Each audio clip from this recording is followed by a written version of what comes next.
Welcome, everyone. I'm thrilled to have you join us today for this SUNY online webinar on creating engagement in online classrooms.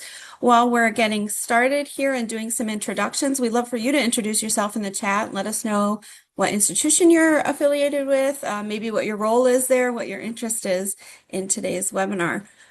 Happy to have you here with us. So I'm going to do a couple administrative things. I just want to make everyone aware that I have enabled captions on my end for the recording, but if you would like to see them, you need to enable them for yourself individually. So you would do that by going to the More at the bottom of your Zoom toolbar with the three dots, and then you can show captions in there. If you have any questions at all, I'll be your friendly voice in the chat and I can help you along as we go. So again, welcome to the webinar today. We're thrilled to be joined by two dynamic presenters and we're eager to learn more from them today.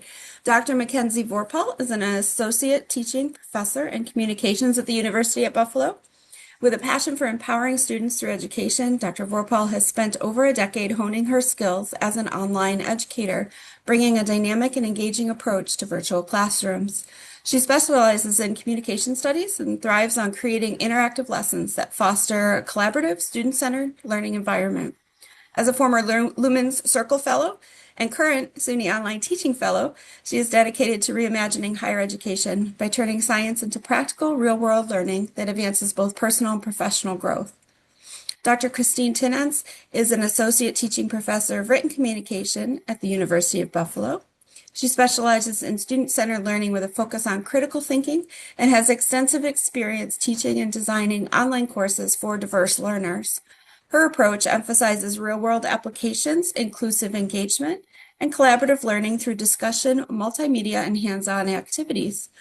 As a SUNY Online Teaching Fellow, she stays current on best practices in online education and provides personalized feedback to support student success. So welcome, McKenzie and Christine. I'll turn it over to you. Thanks so much. Thank you. Thank you so much. Well, welcome everyone to creating engagement in online classrooms. So the purpose of today's webinar is really to find kind of that happy medium in a busy workload and creating true engagement for students. So we've kind of come up with 8 strategies for success using evidence-based teaching practices to hopefully make that a little simpler for us to do. So to give you kind of the background of who we are, where we're coming from, we are in the Department of Communication here at the Hello, we're on North Campus. We are behavioral scientists. A lot of what we do is essentially looking at how science can inform the practice of communication or how we can use science to create really strategic kind of evidence-based practices. We use this in our classrooms just the same as we do in our studies. So we're kind of going to be really coming from a scientific standpoint to find out what tools we can use across all disciplines to really help with promoting engagement. And as we're talking, feel free to ask questions in the chat. We'll try to, take a look at them as we are talking, and and we'll go from there. So I want to talk a little bit to start off with about some characteristics of some Gen Z learners. And so I don't think any of these will come as a surprise to you, but Gen Z learners value visuals. They like memes, GIFs, however you want to call it, videos, infographics. And again, this makes sense because they spend a lot of time on TikTok and Instagram. And so, like I said, it kind of makes sense. They don't like rigidity. They prefer flexible pathways. Again, not too surprising here. The thing that I found a little concerning about Gen Z learners, though, is that they place a priority on how fast they can get information versus knowing the right information, which kind of explains their over-reliance on AI these days. And like I said, I find that a little concerning. And obviously, I think we're all at this point where we're trying to figure out how to navigate that. So why should we care about active learning? Why does that even matter? Well, there's been studies over the last probably 30 years or so looking at active learning strategies, and they have found that students in active learning classes are 1.5 times less likely to fail than those enrolled in traditional lectures. That's huge, especially for institutions who have a big emphasis on retention. Active engagement leads to better student performance by a half of a grade point. That's a lot on average. And improved comprehension and retention of information. Again, it makes sense. When you're involved in it, you're more likely to remember it, right? Um, I like this one because, and I see this when I use active learning strategies in my own classes, that instructors are better able to identify learning gaps and create vital connections with students. I see it, you know what I mean? I see like, oh, like as I'm walking around or even as I'm checking in on things that they have done online, I can see like, oh, they're not quite getting this. And it tells me before they actually take a test, right? I can see what they understand, what they don't understand. And then lastly, instructors report greater job satisfaction and passion for teaching when using interactive methods of learning. And for sure, like I said, that's one of my research interests and that I've been doing for over 20 years now is just, learning about active strategies and how to get students involved in the learning process. And so that's why we should care about active learning. So both McKenzie and I went through the Lumen Fellows program, and we learned through that program that there are 5 evidence-based teaching practices. And so I'm not going to go into each one in too much detail, but just to kind of give you the gist of what each one is about. And so obviously, the first thing is you as an instructor want to create a supportive learning environment. And so when you show that you care, students are going to care more about the class itself, right? If they feel like you care about them and their best interest, then, like I said, they're going to care about the class too. So being supportive is super important. Challenging. So this is interesting because I feel like during COVID and maybe a little post-COVID, education maybe got, again, these are my feelings. I feel like education got just a little passive with the critical thinking stuff.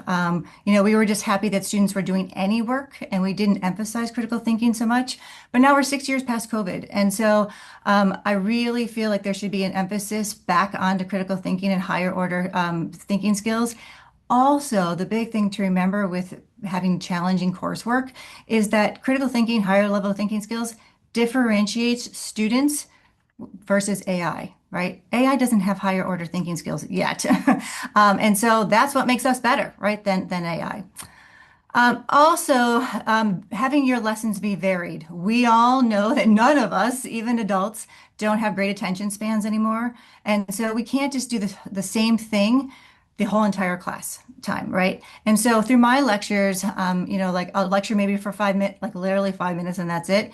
Like show a video, and then maybe I'll ask some questions, and then maybe I'll show them a different like outside video, and then I'll come back and I'll lecture some more. And so I'm really changing things up. I hate to say it, every 3 to 5 minutes, honestly, because like I said, I feel like it's the only way to keep their attention. One of the most important things, especially as an online instructor, is to be organized.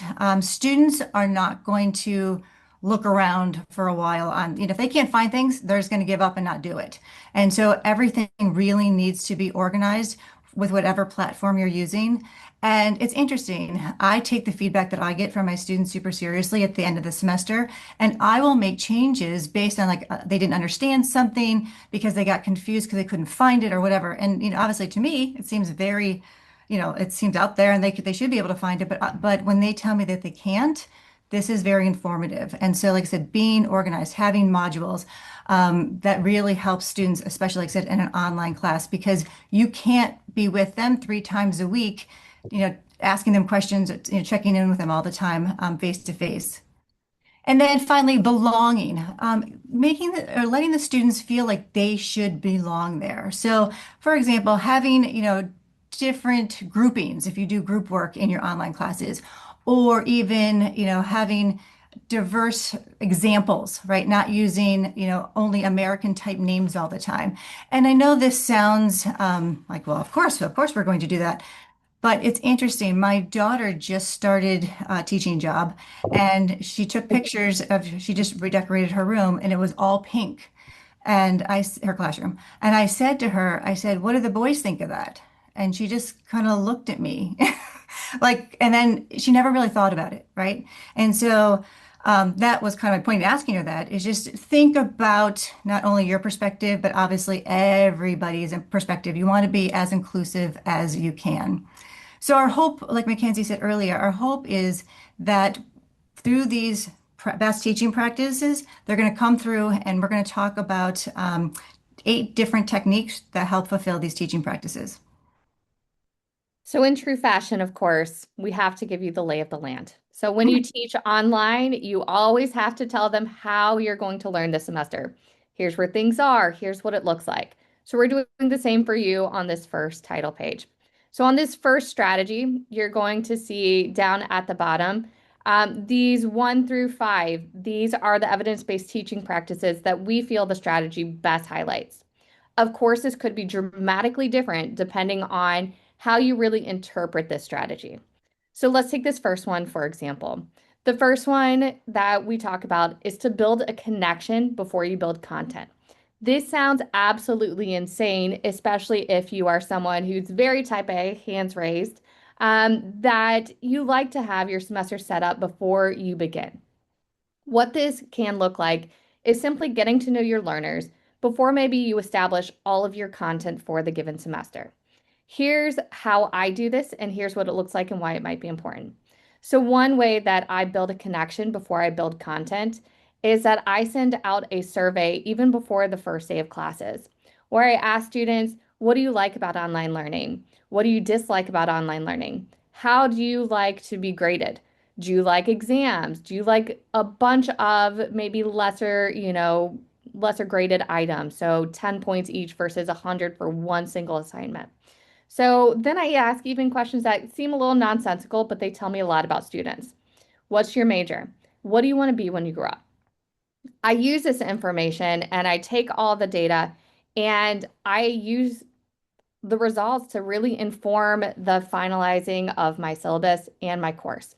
So I find out who my learners is. And part of why I started doing this is kind of a little story of, young and ambitious, faculty member who walked into a class with a syllabus set up for public speaking. And the syllabus really that I had set, was for communication majors. So majors, within the department I teach. I was very quickly humbled because not only was there, I think, one single communication major, but the rest were engineering students or biomed. So, how I approached public speaking for this population was dramatically different. Immediately, we did a dramatic rip of the syllabus and we decided instead to figure out who's in this classroom and what they really wanted to get out of that semester.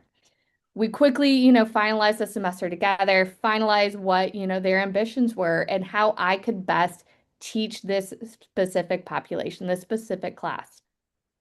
That lesson's kind of stuck with me as I've gone even online. So I've taken the semester, I take this information, I change how essentially I'm grading. Maybe I weight things differently. Maybe I include very different examples. So the examples that I might include, if I have a lot of marketing students, might be highlighting different marketing features. Or if I find out that again, I'm sitting with a lot of pharmaceutical students or something else that's, outside of comm, then I tailor even the lessons I teach a little bit differently. So every semester is going to be different. Even if I teach the same class in multiple sections, it's going to be different depending on who my learners are. Beyond that, even if you're with kind of UB or SUNY University, then you can have the list of your students. So you take your students' rosters. I print off the pictures with their student IDs, which they super love when they find that out. But I keep notes of the students as the semester goes. Because one of the challenges with online learning is that there can feel like there's a disconnect between the professor, behind the curtain and the student sitting wherever they're sitting. So by keeping kind of notes, then I make sure that I foster that connection with students. I make sure that as I'm even building content, so maybe a new lecture, a new assignment, that I'm thinking about these students who essentially are sitting right in front of me. These students whose notes I have. I think about them when I respond to their emails. I think about, the ways that I can build this connection before maybe, moving into material. So let's see. Mackenzie, I have a question for you before you move from the first Yeah. one. So before knowing your students, and knowing more about them demographically than just their name and their photo, do you ever have adult learners who maybe object to questions like, what do you want to be when you grow up? Could You it know what? prevent connection? Yeah. Yeah, I've never had to prevent a connection because you can answer it in any way possible. I've had many students who say, I have no idea. I've had many students who are like, this is exactly what I'm going to do by this exact age, and they're in the box. And then I have some students who say, I want to be rich, I want to be happy, whatever it is. It is up to them to interpret the question. However, here's the one thing that is kind of important to note is that when I send out this survey, it's completely voluntary. They don't have to respond to it if they don't feel like it. I do offer, some extra credit. Hey, if you fill it out, great, then you can start off the semester in the positive, which, definitely is a reward system. But more often than not, I see that students love this. In my evaluations, in my conversations, I've had students who've said, thank you so much for this survey because it gave me some perspective. It gave me, the chance to feel like I had a say in what I was learning or how I was learning. So I've never seen a negative outcome. Questions like, what do you want to be when you grow up? I mean, I think you can answer it any way possible. And I've had students even like share with me your favorite assignment you ever had. The questions don't always have to be, hard hitting, but sometimes just the levity really does help kind of build that connection beforehand.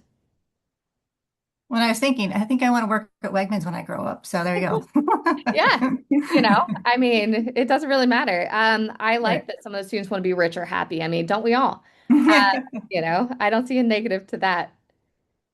I did see that someone asked, what is Lumen Learning? And I'm sorry, we probably should have expanded on that. Thank you, Erin, for explaining that. That SUNY Online does partner with Lumen Learning. And so it was a program, I don't even know, 6, 8 week program during the semester that we went through it. And it's all about how to improve your teaching. And like I said, involving the best teaching practices. Yeah, it's a great fellowship. There's different categories. I did active learning as kind of my foundation, but there's many others that you can do. So awesome I fellowship. did incorporating AI. Yeah. So, So okay. perfect. Yeah. Then if we're going to move on to the second strategy. So, we were talking about varying your lessons and how to make sure that you're trying to keep their attention. And using interactive tools and technology is a great way to do that. So, I use something called Top Hat. And I know a lot of people do use this, but some people might not be familiar with what that is. It is a program that you can put your slides on, and then and students will sign into it basically. And then I ask questions through Top Hat. I do it probably every 2 to 3 slides-ish, if not more, just to check their comprehension as I'm talking. Okay. And so it keeps their attention. So they may read 2 slides and then I have a question. And so it just tells me, okay, are they getting this or are they not getting this? And so then there'll be 2 more slides. And like I said, it keeps them engaged as they're watching, either if I do a video that keeps them engaged in the video, or if I just post slides, it keeps them engaged in that as well. And so I really do like it. I've used Top Hat now probably for about 4 or 5 years, and it's been fantastic. I use it in my face-to-face classes and in my online sections. And like I said, I like it for both. Because, like I said, I get to understand whether or not they're comprehending things, and especially for the online class, I get to know, okay, I need to add another video here because they're not understanding what's going on. Or, okay, things look pretty good here. And so, and even my top hat questions, very often they're very simple questions, just like I said, checking their comprehension. But even sometimes the questions might be, what do you hate most about writing a research paper? And that might be my first question I ask even before they get into the slides, just to get them thinking about, okay, we're going to be talking about how to write a research paper or something like that. So it, like I said, it just gets them actively thinking about it using technology. And so, like I said, I can't say enough things about Top Hat. I also use Kahoot. If you've never used Kahoot before, it's like gamifying learning, honestly. It has a cute little jingle in the background as they're answering questions, but also allows them to test their understanding in a non-high stakes way. And so, like I said, it's fun. A lot of like high schools are now using it, actually. I just found that out. And so, like I said, it's fun, but it's a great way just for them to see if they understand what's going on before they actually take an exam. So I do use Mentimeter. That's just another kind of questioning type thing. I'll just put in a Mentimeter code and they will answer questions. Usually it's polling, like a polling type of a question. And then I also do allow them to use Gen AI during their class time. And so, or when they're online. And so I allow them to use Gen AI mostly for feedback. I teach a writing course. And so it's a communication course, half writing, half speaking with the presentations. And I allow them to get feedback from AI for their writing pieces before they hand them in. And I also allow them to use Gen AI to get feedback on their presentations before they hand it in. And so I tell them they cannot use Gen AI to write their papers for them, but like I said, they can use it to get feedback. And so I try to intertwine different types of technology throughout, just like I said, so they can kind of be active not only during a video as I'm talking or during slides, but obviously afterwards too. So. Yeah, so I do many different things too. So there's a ton of different interactive tools that you can use. AI is very popular with the student body. Take that as you will. I teach interpersonal communication courses, communication theory, persuasion, a lot of these which are very hands-on in some regards. So even with AI, I tell stories in my class about, different times that we can use technology to even be an advantage to our interpersonal relationships instead of, those cell phone dates, which we see how well those are going some days. But one way that I even have them use AI is to generate a list of questions to ask maybe a romantic partner. So maybe you're going on a date and you're nervous about it. So using tools like that to generate questions or asking a friend, and then even reporting some of these back in class, it can be a really good way to use interactive tools. Of course, if you are with the SUNY system, then you know that UB Learns has a lot of different technologies that can help us with these interactive tools and true engagement. So with our third strategy, we're saying to encourage active participation with discussion-based activities. When you teach in person, this is a lot easier to do. Turn to the person next to you, find a stranger that you've never talked to in class.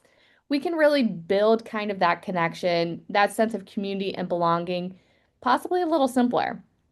Online, however, one of my favorite ways to build that connection and to really foster community within that classroom is to use discussions. So, discussions, many people use them for high level thinking or very critical thinking. I use them a lot more to build that personal connection, to have them even reflect on some of their own experiences alongside the content that we teach, to really kind of help them see the real life kind of value of what we're learning in class. So in my discussions, I have students answer a myriad of questions. Sometimes it's highly content relevant. Sometimes it's, as simple as if you were to brand yourself, what would it be? How would that be different from the next 5 years, depending.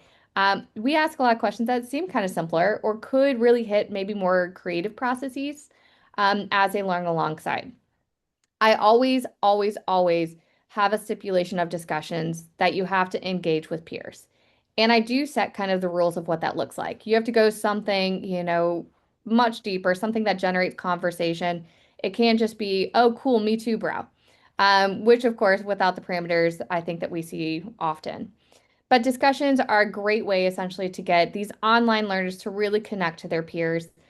They find out a lot of things that they have in common. I even have like a section that's ungraded. So where they could ask any kind of question to the entire class. It could be, hey, who wants to study for the exam?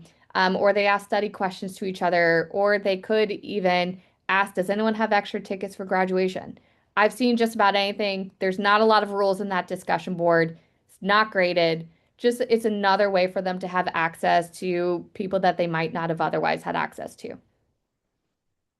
Well, and I like that too because it gives them some connection to the course and to each other. I sometimes feel like in online courses, it can be so they're just taking the class. You know what I mean? They just want the content and there's no connection to the teacher, to the course material, to the institution. And so I do feel like when they have these discussions with each other, it just emphasizes that connection more so. All right, so we'll move on then to the fourth strategy. So yeah, I'm going to talk a little bit about breaking content into smaller digestible chunks. And so research on memory shows that none of us can remember large amounts of information, that in order for us to remember it, we have to break it down into smaller chunks. When it's so large, we just get overwhelmed, and most of us tend to shut down. When it's too much information, we tend to shut down because we're like, there's no way I'm going to remember this. And so That's why, like I said, we have to break it into smaller pieces. And it's interesting. So, my daughter, who's now a teacher, had a learning disability in school, and this was her biggest issue. You know, a teacher would give her information, let's say in social studies or science, a heavy content area, and it was too overwhelming for her. And so she learned strategies over the years to break down that large amount of material into smaller pieces. And now, like I said, now she's a teacher. And she does that for her students as well. So it just makes it easier to remember. And so it's funny. I'm a big picture person. And so I literally just did this on yesterday, actually. And so what I was doing is talking about our final project. My final project has 7 different parts to it. And so yesterday I had my students online open up my video. And I do know that they might get a little overwhelmed watching it, thinking, oh my goodness, there's 7 different parts to this. But I emphasize over and over again in my video that each video from now on will break down this big project into smaller pieces so that, like I said, initially that might be like, oh boy. But like I said, the next video will show, okay, this is part 1 to this. And then the next video after that, this is part 2 to this project. And so, like I said, so hopefully they're not feeling overwhelmed. And I teach something called point of view, and even that can be such a huge just topic in and of itself. And even when I'm teaching that, my video has, first I define it, like what is the definition of point of view? Then I give several examples in my slides in my video.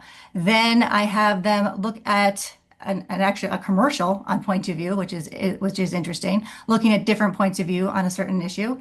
Then I have them do an easy example, okay, in actually on Top Hat, because they're answering questions about it. And then I get into more complicated examples. And so, like I said, I start with the definition and then break it down, break it down, break it down, break it down throughout my video and slides. And so they'll have a much better understanding of what point of view is by the end of that video versus me just saying, okay, this is point of view, this is the definition, good luck. I hope you know what it is.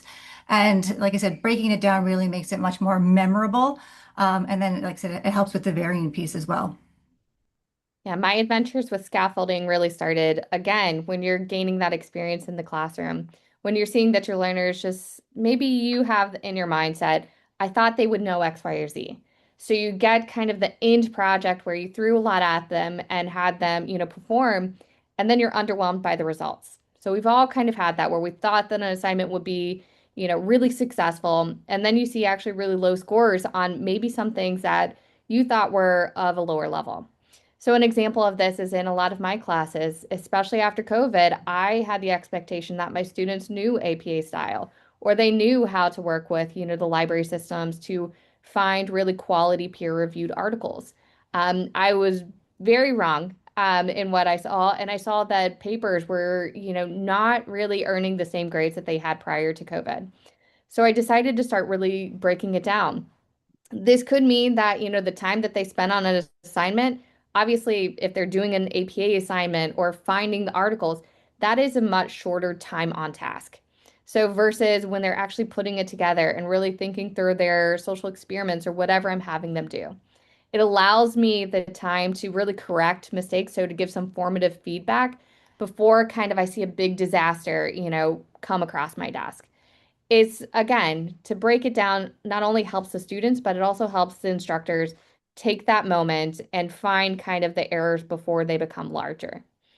So similarly, though, we know when it comes to our strategies, we have to kind of keep moving. We have to keep students, engaged. We have to find ways to be relatable and to, really kind of draw out this population. The fifth strategy here is simple. It's pretty straightforward to integrate real world examples and pop culture references. I will admit that there have been times when, I thought that being funny or relevant, I thought it was hip, and I was very quickly learned that I was not. So I have a college freshman at Geneseo. Hi, Geneseo people. Thank you for taking care of my child. But when it really came down to it, I was talking to her. She's super nerdy too. And I was like, oh yeah, just like in the movie Mean Girls. And she looked at me and she's like, what movie? And I was like, Mean Girls, the really funny one, like, about like the high school girls. And she's like, no, I've never seen it, nor has anyone my age ever seen it. Um, and that was the day that I realized that I needed to kind of go through and really do some soul searching and figure out, what was relevant in pop culture today. I have learned so much from my students. If you are not learning from your students as you go, then, they are the greatest resource. I have learned so many things about social media. If you don't know the difference between a Finsta and a Rinsta, that will help you. Thank me later, especially if you're a parent. But it's one of those things that when it comes to integrating real world examples in pop culture, you're not just doing it to be funny or to, try to be young or whatever it might be, but really you're forming these connections. We know that our students are sitting there scrolling on their phones. We know that they're, very heavily integrated into social media or whatever it is. So if in some way you can bring what they're already doing and make it applicable or make it relevant and show them kind of what this looks like from a different lens, a scientific lens maybe, then that's really going to help, kind of build that connection, build that engagement. It's going to make the lesson stick.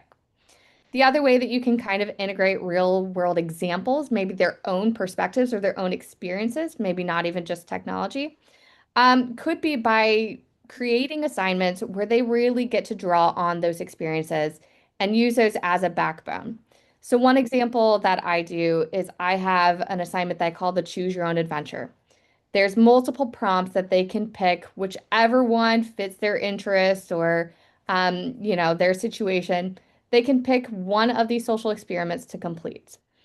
I will tell you that in the years that I have been doing this assignment, this is the most quality production work that I've seen. It's not because of the over formality of it, but it's because students are being asked to perform some kind of social experiment. They're going out and conducting it. And years later, I've had students say, I still remember that. And I still do that, whatever that behavior was or whatever that was, because I remember how it felt and I remember the impact of it. So, something as simple as one of them is to go out and praise a stranger. There's a lot of scientific parameters under it, but when they go and do it, it gives them something back. And it's a lesson that really, really sticks. And I will say it is also wonderful to grade because I actually look forward to these. I don't feel burnt out by, the time that I read 100 of these submissions.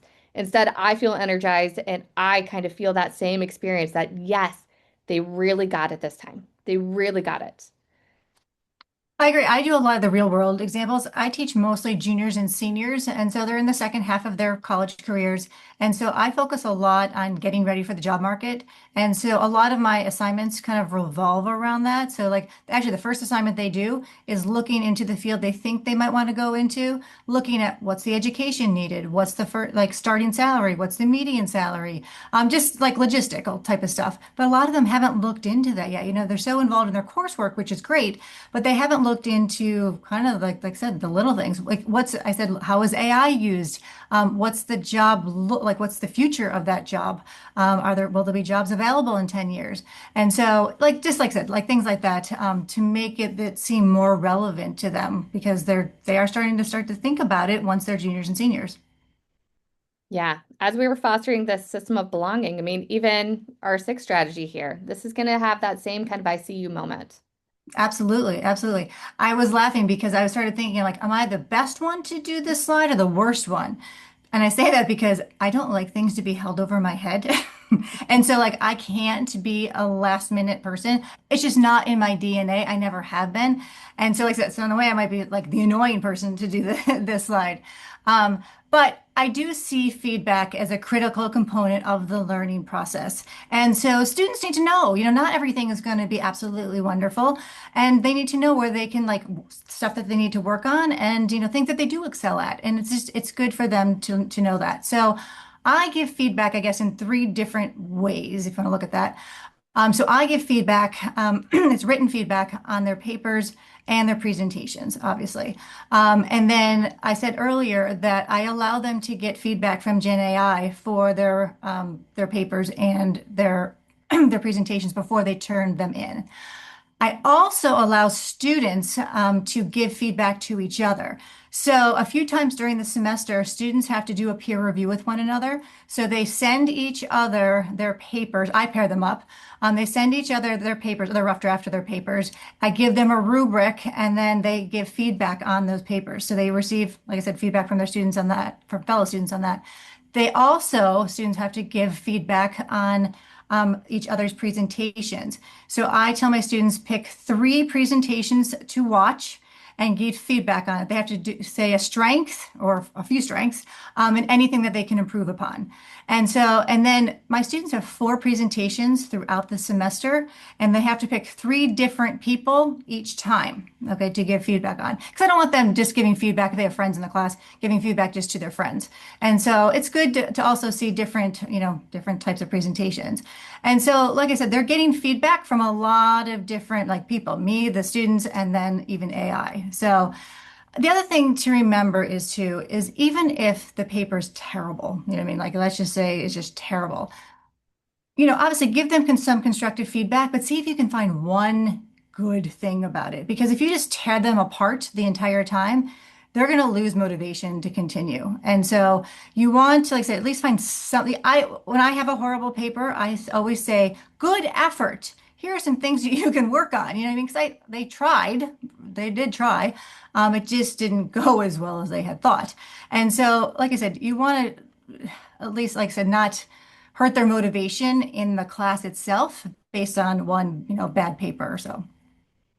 Yeah, so thank you for whoever in the chat was talking about how Mean Girls did get remade in 2024. So I should be relevant now. So I appreciate your timely feedback.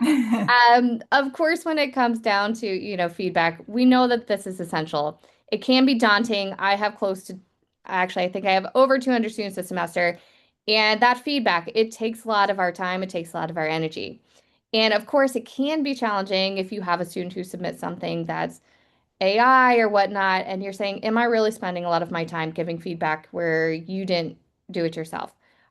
We have our obstacles as educators, but we also have the way of maybe them turning them on themselves. Christine and I do the same thing where I say, submit it to AI, get your feedback, submit both the AI feedback and your paper, and let's work on how we can make this better. How can we improve this? With my students, I ask for if you have a question, send me your draft early. Let me give feedback. Even after submission, I make sure that I do the same thing where even if I'm giving comments, I'll say, this is so much better than what you did last time. I can see the effort here. And even just recognizing that sometimes can really make a big difference. People who, students, we're all the same, that if you are seen doing a good job, you're going to continue that. Having that just recognition can be extremely motivating. So the next thing of here seems so simple. It seems so simple, but this is my favorite. And Christine's probably scoffing because I shout my love of checklists from every rooftop that I've ever found. So the beauty of a checklist, it online, we have students who, can struggle really to be organized. Many instructors have also had feedback where maybe they're struggling to be organized because what makes sense in our brain versus someone else's, it is not always congruent. So checklist, I have these all over. So the one place that I use this is, at the bottom of the syllabus, I say if you print no other page from the syllabus, if you do not read a single word above this last page, you can print, you can, put it directly in your phone, your calendar, your agenda, whatever your system is that works for you. Here's a checklist of all your due dates. I also take that checklist, the list of due dates, whether they're university sanctioned, whether they're my, classroom themselves, and I have those pinned to the top of my announcement section. As we go, I make sure that I update this. So it not only has the date that everything is due, but if we are past the due date, I'll tell students where I am in the grading process, grading's in progress, or grading completed. I update this because it really saves off a lot of those emails with students like, hey, you got my paper, right? Because the rule is if it says completed, fire away. Ask me if I got your paper if you're not seeing your grade. However, it's just one other way to communicate. I also communicate, in my love for checklists with each module. Each module, I send out an announcement with an associated email that says, here's your task list for this assignment. This has made a huge difference in my classroom of keeping everyone on track, making sure that it is in multiple places. So if they learn differently or they organize differently, they cannot miss it. It is something, like I said, syllabus, announcements, emails, however many different places you can get a checklist in front of them. It has really only helped. Just this really organized system. It structures the lessons for modules. It tells them where they should be spending their time, but also it makes that connection because I'm still reminding them, still checking up on them, to the degree that it is their responsibility from there, to give the work in. Um, McKenzie, someone asked, do you have an online checklist app? So I have found in personal experience that the app can be fickle for certain students. Some students with UB Learns, they have, a lot of schedules, a lot of different things, but students don't always know how to find those easily. So my kind of rule of thumb is to make it as simple as possible, as much in their face as possible. I do check in with my students to ask essentially how they like to receive information. And in kind of, those conversations or that feedback that I've gotten, students like it in the announcement section from what I've seen. In their face is what they like. Though some students, if you are adding an assignment on UB Learns, I always do say to have it added to the schedule as well. Again, as many places as they can find it, because everyone does learn differently. And I do have students, like I say, if they have something that they wish to see, then I will try to make it happen. But, a lot of those, it can be very different. Some students, operate very, very differently. And like I said before, students don't like to search for things, you know what I mean? And so I agree. If it's there, then that's good.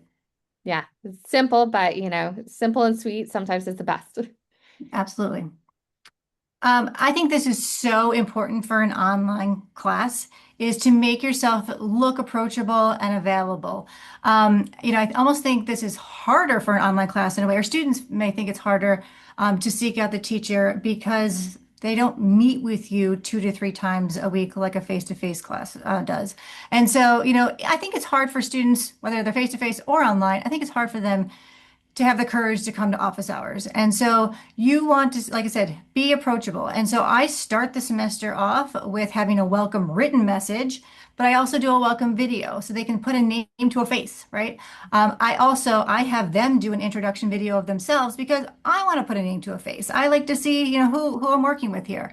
And so it just makes it a little more cohesive, I guess, when we can all kind of see each other.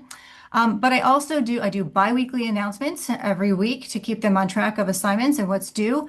But I also, in those announcements, I remind them of my email and tell them to stop by my office and give my office number. So this is twice a week they're receiving this. Hopefully, like I said, if they are really struggling or having a question, they can feel free to come to my office without like, oh yeah, where's her office? I don't know where it is. And then I won't go. But like I said, in those announcements, seeing that twice a week, hopefully like, oh, okay, she's over in Baldy Hall. So I said earlier that I do videos throughout the entire semester. I don't do them for every single lecture, but like I said, they're pretty much every week or so. And I do it because again, so students can like try to relate to me. They see what I'm talking about, and sometimes I feel like when I'm explaining it, they might understand it better, and hopefully I appear to be more approachable to them. So I also. I email students when I notice they haven't either, logged into the Brightspace system or they've like taken a break. And so I feel like that happens more often in online courses where students tend to take a 2, 3 week break. It's harder, I think, to do in smaller face-to-face classes because you notice them when they're missing more. But in an online class, like I said, I think it's very easy to slip through the cracks. And so when I notice, even after a week, if I don't get an assignment turned in, I email them and just say, just checking in. I see that you didn't turn in this assignment, just making sure everything is okay. And so, sometimes they don't respond, which is fine, but at least I'm reaching out to them. And I think sometimes they just want to know, do you care enough to reach out to me, to check on me? And so that might be their motivation to be like, okay, yeah, I need to get back on track. You're right. You know what I mean? So I do think, like I said, reaching out sometimes is just important to show that you care. Yeah. I mean, similarly, I do the same thing, whether it's reaching out to students that you've seen haven't, checked in for a while, or even reaching out before an assignment is due. If you check for students who have not submitted the assignment before, you can very simply email them all and just say, hey, friendly reminder, your assignment is due before here. If there's a problem, reach out to me directly. I do that quite often. Or I'll check in again with those notes that I kind of keep on students as the semester goes. Then, if there's a student who I saw struggling for X, Y, or Z reason, then when they go missing, I do reach out even a little sooner to say, "Hey, is everything okay? I just wanted to make sure that, you're good." The other thing I do is I do conversations. Of course, it's easy to have some puns with communication, but I'll host even little coffee hours or, hang out on Skype or Skype, Zoom. And I'll have students, just feel free to drop in, ask questions, whether it's related to anything or not. The other thing that I have students, I say, you can meet me in the office, you can meet me, via Zoom, or if you are busy. Which, even reaching a lot of adult populations. I have students who work full time, they have kids or whatever it is. I also work full time and have kids. So I recognize that sometimes the hours are wonky. I'm okay with that. Again, that's a personal thing. That if they want to schedule a weird time for a phone call, then I say, by all means, we can figure that out. So I do that to kind of be approachable and available. Especially when, I had a semester where I had someone from almost every continent except for Antarctica. Time zones sometimes just did not match up. So sometimes we had to get a little creative to make sure that we were available, but also to make that connection. But more than anything, so this is just kind of like a disclaimer. Some of what we've talked about today may not work for you.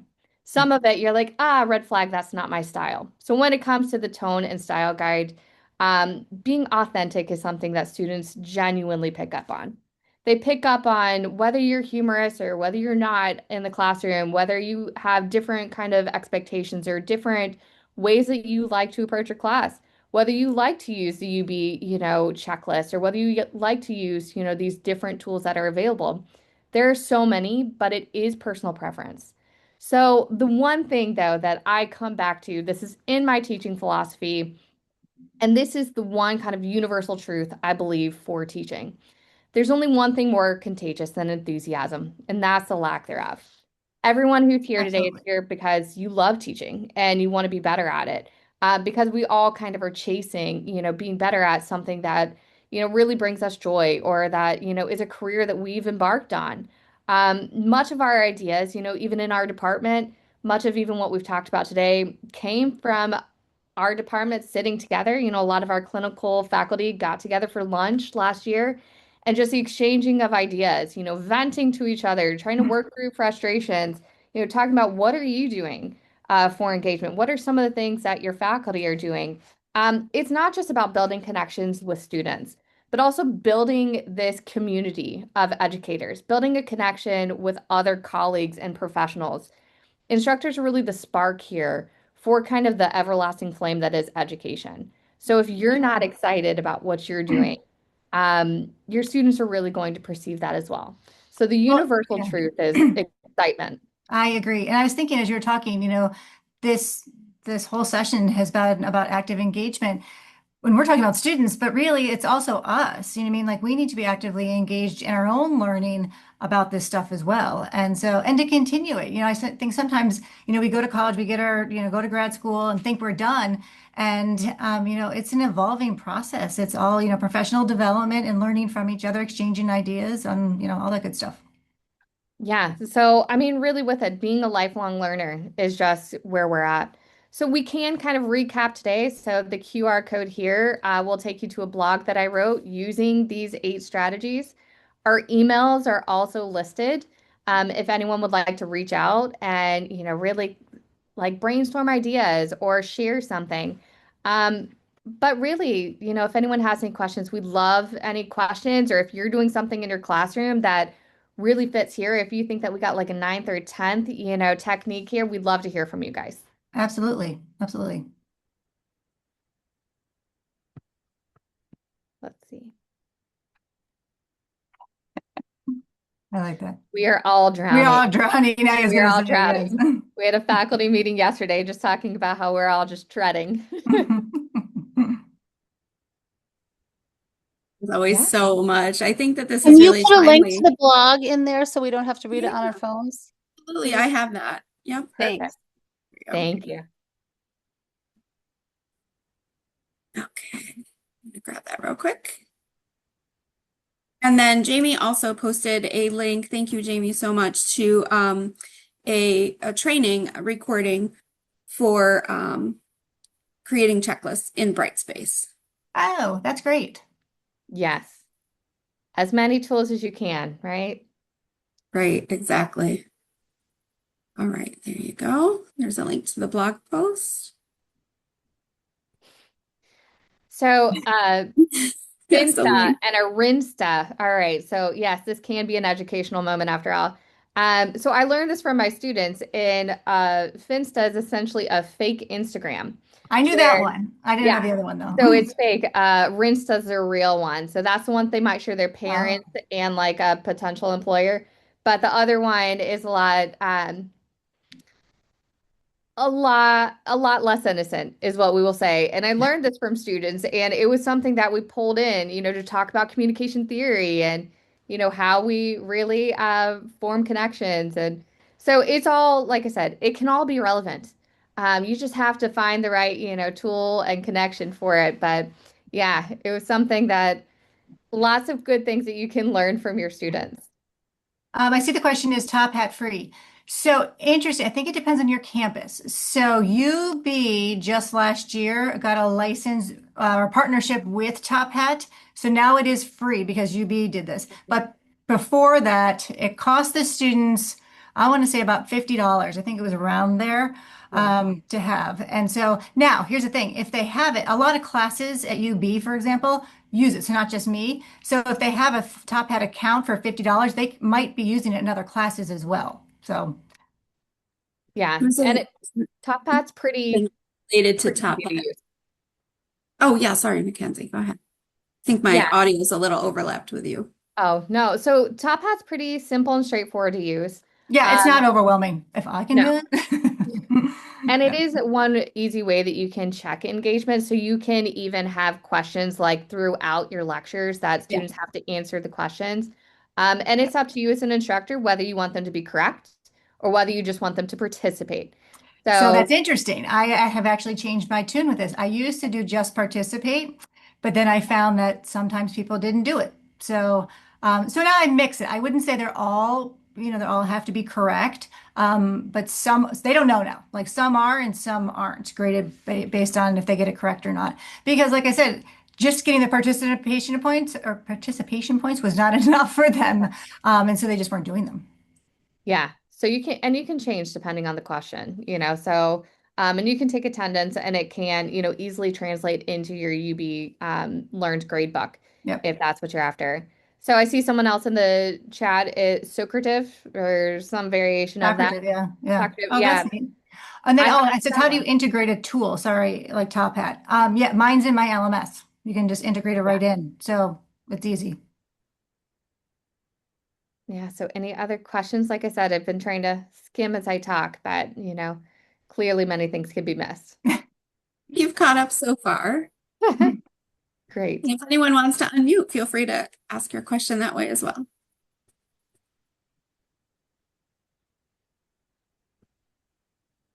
Lots of great My strategies for us biggest to think problem about.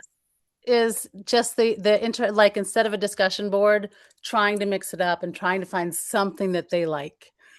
Yeah. Well, and you can even mix up the discussions. So that's one thing that I found is that some of my discussions will be pretty technical, and then others will, be much simpler about lived experience, or I'll even ask them to share a meme or something that reflects whatever it is. So you can Which, use them a yeah, little I like differently. that. I would say Yeah. I like that because I've been hearing from other instructors that sometimes students are using AI for their discussion boards. Yeah. And so if they're content related, then sometimes they're using AI. So I feel like having the meme or having something different in there Yeah. where it's going to be super difficult for them to use AI to answer it it's just more interesting. And it gives a little personality, is what I found. The students, I actually will look at when they're submitting, and they submit those much sooner than, if it's due at 11:59, a lot of the content ones I see submitted at 11:58. So, you can do, yeah. I see someone in the chat talking about videos response. You can do video responses. That definitely rules out AI because it's your face.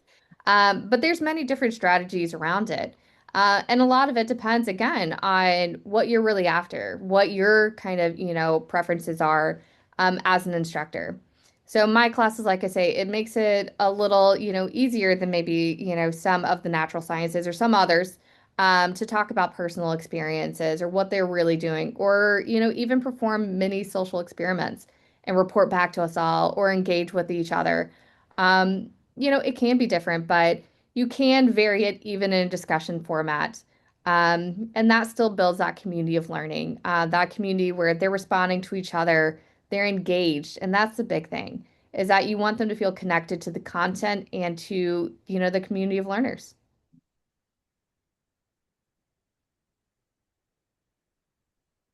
Well, I think we've slowed down a bit on questions, but if anyone has any, feel free to reach out to us directly. Absolutely. Happy to, again, like, just connect with others and see what you're doing in the classroom, see what we could do. It's all about continuing to learn from each other and to grow. But thank you, everyone, for joining us on Yes, your thank you lunch very hour. much. Yeah, we appreciate it so much. Thank you so much, both of you, for sharing your knowledge and your experiences and your suggestions with us. We appreciate everyone's time and attention today.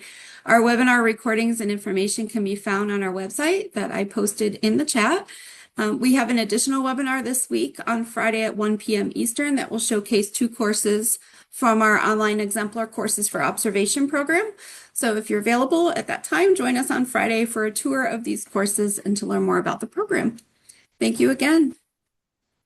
Thank you. Thank you. Bye.